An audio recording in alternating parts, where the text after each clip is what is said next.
பண்ணவே இல்லை. எதுக்கு நானும் சென்ஸ் பண்றதுக்கு ஒரு மீட்டர் இருக்கு. அப்புறம் எல்லாரும் பேச நடந்துகிட்டே இருக்கு. நண்பர்கள் அனைவருக்கும் வணக்கம். இன்னைக்கான செகண்ட் ப்ரோமோ வந்துருச்சு. ஃபர்ஸ்ட் ப்ரோமோவோட தொடர்ச்சியாக தான் இந்த ப்ரோமோவை விட்டுருக்காங்க. இந்த ப்ரோமோவில் என்னெல்லாம் நடந்தது அப்படின்றத பற்றி நம்ம பார்ப்போம். அதுக்கு முன்னாடி இந்த வீடியோக்கு ஒரு லைக் போடுங்க. லைக் போட்டிங்கன்னா ஐப்புன்ற ஒரு ஆப்ஷன் வரும், அதுவும் பண்ணுங்க. அப்போ தான் உங்களை மாதிரி பார்க்குற நிறைய பேர்கிட்ட இந்த வீடியோ கொண்டு போய் காட்டும். பண்ணுவீங்கன்னு நம்புகிறேன். இன்னும் சப்ஸ்கிரைப் பண்ணனா சப்ஸ்கிரைபும் பண்ணி வச்சுக்கோங்க. இப்போ நம்ம கண்டென்ட்டுக்குள்ளே வந்துடலாம். விஜே பார்வதி இருக்காங்கல்ல, கானா வினோத் கிட்ட புலம்புற மாதிரி பேசிட்டு இருக்காங்க. எதுக்காக புலம்புற மாதிரி பேசிட்டு இருக்காங்கன்னா, ஒரு லெட்டர் ஸ்டூடெண்ட் எழுதி வந்திருக்கோம். அந்த லெட்டர்ல வந்து அமித்தை இவங்க பக்கம் இழுத்துக்கிட்டாங்க. அதாவது குட்டிவாடனோட கையில அடிபட்டுருச்சு. அடிபட்டு அவரை விலக வச்சுட்டு அமித்தை இவங்க இழுத்துக்கிட்டாங்க, இவங்களோட வசம் கொண்டு வந்துட்டாங்கன்ற மாதிரி யாரோ தப்பா லெட்டர் எழுதியிருக்காங்க. அந்த கேடி வேலையை பார்த்தது வியானான்ற மாதிரி தான் இருக்கு. பட் நம்ம ஃபுல் எபிசோட் பார்த்தா தான் வியானா எழுதுனாங்களா இல்லை வேற யார் எழுதுனாங்கன்னு தெரியும். ஏன்னா வியானா தான் எப்போ பாரு ஏதோ எழுதிட்டு இருக்க மாதிரியே நமக்கு காட்டுறாங்க. ஸோ மேக்ஸிமம் வியானா தான் இதை பண்ணியிருக்க வாய்ப்பு இருக்கு. ஃபுல் எபிசோடு பார்த்து யாருன்றது தெரிஞ்சதுக்கப்புறம் நம்ம போட்டு ஊறின்னு ஊறிக்கலாம். ஏன்னா அது ரொம்ப ரொம்ப தப்பான விஷயம். அதாவது வந்து இவங்க வந்து அந்த வார்டனை அனுப்பி விட்டுட்டு அமித்து கூடயே நிறைய டைமை ஸ்பெண்ட் பண்ணுறாங்கன்னா சொல்கிறதுக்கு ஒரு முறை இருக்குது. அவங்க பக்கம் இழுத்துக்கிட்டாங்க, அதெல்லாம் மீன் பண்ணுறது தப்பான அர்த்தத்தை மீன் பண்ணுற மாதிரி தான் இருக்குது. அதனால தான் வந்து பார்வதி என்ன சொல்கிறாங்கன்னா, இதை எழுதினவங்களோட மைண்ட் செட்டு ரொம்ப கேவலமாக இருக்குன்ற மாதிரிலாம் சொன்னாங்க. அது தொடர்ந்து நிறைய இஷ்யூஸ்லாம் வருது போல் வீட்டில். அதாவது நிறைய பேர் என்ன சொல்கிறாங்கன்னா, பார்வதி இதை ஃபன்னாக எடுத்துக்கோங்கன்னு நிறைய பேர் சொல்கிறாங்க போல். ஆனால் பார்வதி இதை ஃபன்னாலாம் எடுத்துக்க முடியாது, இது வந்து அட்டாக் பண்ணுற மாதிரி தான் இருக்குது, கேரக்டர் அட்டாக் பண்ணுற மாதிரி தான் இருக்குன்ற மாதிரி கொஞ்சம் பேசிகிட்டு இருக்காங்க. திரும்ப பார்வதி இதை சொல்கிறது அமித்துக்கு பிடிக்கல. அமித் எதுக்காக, அவங்களே ஒரு வாட்டி சொன்னாங்கன்னா நீங்கள் திரும்ப எதுக்காக சொல்லிட்டு இருக்கீங்கன்னு அமித் கேட்குறாரு. அண்ணன் நான் சொல்கிறது உனக்கு புரிய மாட்டேங்குதுண்ணே, நான் ஒன்றை சொல்லண்ணே, பொதுவாக தானே சொல்கிறேன் அப்படின்ற மாதிரிலாம் அமித்து கூடயும் கொஞ்சம் சண்டை ஏற்பட்டிருக்கு. அதுக்கப்புறம் எல்லாருமே உள்ளே போய் டிஸ்கஸ் பண்றாங்க. பார்வதி இங்க படுத்த மாதிரி கானா வினோத் கிட்ட பேசிட்டு இருக்காங்க.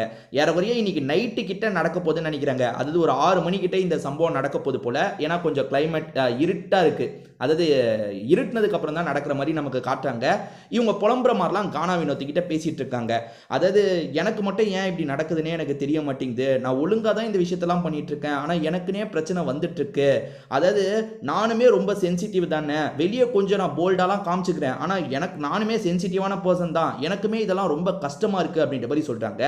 இதை தாண்டி பசங்க ஃபன் பண்றது எனக்கு ஓகே தான்ற மாதிரி சொல்றாங்க. உண்மையாலே எங்க பார்வதி வந்து ரொம்ப பொறுத்து போறாங்க. எல்லாருமே வந்து அடம்பிடிக்கும் போதும் சரி, நீ இப்படிதான் இருக்கணும் தங்கம், நீ போய் படு தங்கம், அதெல்லாம் நீங்க லைவ் பார்த்துருந்தீங்கன்னா உங்களுக்கு தெரிஞ்சிருக்கும்.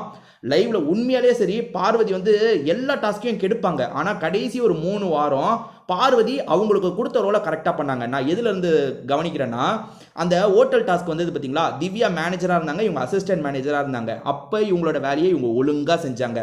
அடுத்து என்ன வாரம் வந்தது, அந்த ராஜ்யம் டாஸ்க் வந்தது பார்த்தீங்களா, அதுலேயும் இவங்க ராணியாக மாறினதுக்கப்புறம் இவங்க வேலையை சரியாக செஞ்சாங்க.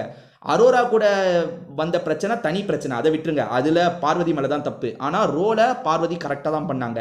அடுத்து அந்த சமையல் டீமில் 5 பேர் இருக்கும் போது பார்வதி அவங்களோட வேலையை சரியாக தான் பண்ணாங்க. இந்த வாரமும் இப்போ வரைக்கும் சூப்பராக பண்ணிட்டு இருக்காங்க. ஆனால் இங்கே வீட்டில் இருக்க எல்லாருமே பார்வதியை ட்ரிகர் பண்ணுறதுக்கு ஏதாவது பண்ணணும்னு வேணும்ட்டே பார்வதி கிட்ட வம்பு வளர்க்குற மாதிரி தான் எனக்கு தோணுது. ஆனால் பார்வதி பொறுத்து போகிறாங்க. பட் இந்த லெட்டர் விஷயம் வந்து ஒரு ரொம்ப எல்லை மீறி போயிடுச்சுங்க. பார்வதி இதில் அழுது பிரச்சனை பண்ணுறது கரெக்டு தான். ஏன்னா இந்த மாதிரி நீங்கள் கொஞ்சம் அதை இப்போ பார்வதி வந்து சாதாரணமாக எடுத்துகிட்டு போயிட்டாங்கன்னு வச்சுக்கோங்களேன், இது இஷ்யூவாகவே மாறாது. அதனால பார்வதி இப்போ பண்ணுறது சரிதான். அது அவங்க திட்டம் போட்டு பண்ணாலும் சரிதான், இல்லை உண்மையாலே மனசுடைஞ்சு பண்ணாலும் சரிதான். இதுக்கு வந்து கரெக்டாக விஜய் சேதுபதியை பேச வைக்கணும்னா இவங்க கொஞ்சமாவது அது என்ன காயப்படுத்தி வெளிப்படுத்தணும். அவங்க வெளிப்படுத்திட்டு இருக்காங்க, இது என்ன காயப்படுத்தி இருக்கு, இந்த விஷயம் எனக்கு ரொம்ப கஷ்டமா இருக்கு, இந்த வாரம் பேசாம வெளியே போயிடலாமான்னு கூட எனக்கு தோணுதுன்னு அப்படின்ற மாதிரிலாம் புலம்பிட்டு இருக்காங்கன்னு வச்சுக்கோங்களேன். அது வாய் வார்த்தை தான். எல்லாருமே சொல்ற மாதிரி வெளியே போயிட்டா கூட நல்லா இருக்கும்னு சொல்றதுலாம் வாய் வார்த்தை. விஜே பார்வதி அவ்வளோ சீக்கிரம் வெளியே போகிற ஆள்லாம் கிடையாது. வெளியே போகிறத பற்றி யோசிக்க கூட மாட்டாங்க. ஜெயிக்கணுன்ற மாதிரி ஆளு தான். ஸோ இந்த விஷயத்தை நம்ம சாதாரணமாக விட்டுட்டு போயிட்டா இது வந்து சனி ஞாயிறு அட்ரஸே பண்ண மாட்டாங்க. அதுவும் விஜே பார்வதிக்கு வந்தால் விஜய் சேதுபதி அட்ரஸ் பண்ணுறது கஷ்டம் தான். அதனால நல்லா ரெஜிஸ்டர் பண்ணுன்றதுக்காக தான் இந்த விஷயத்தை இவங்க பண்ணுற மாதிரி தெரியுது. கண்டிப்பாக இந்த வாரம் இந்த இஷ்யூ பேசப்படும். விஜே பார்வதி பக்கம் தான் இது சாதகமாக முடியும். வேணா பாருங்க, அந்த லெட்டர் எழுதினவங்களை விஜய் சேதுபதி உரின்னு உரிப்பாரு. கண்டிப்பாக இந்த வாட்டி விஜே பார்வதிக்கு தான் இது பாசிட்டிவாக போகுங்க. ஏன்னா இது ரொம்ப தப்பான விஷயம். விஜே பார்வதிக்கு பாசிட்டிவாக தான் முடியும். உங்களோட கருத்து என்னன்றதை ஷேர் பண்ணுங்க, நானுமே பார்த்து தெரிஞ்சுக்கிறேன்.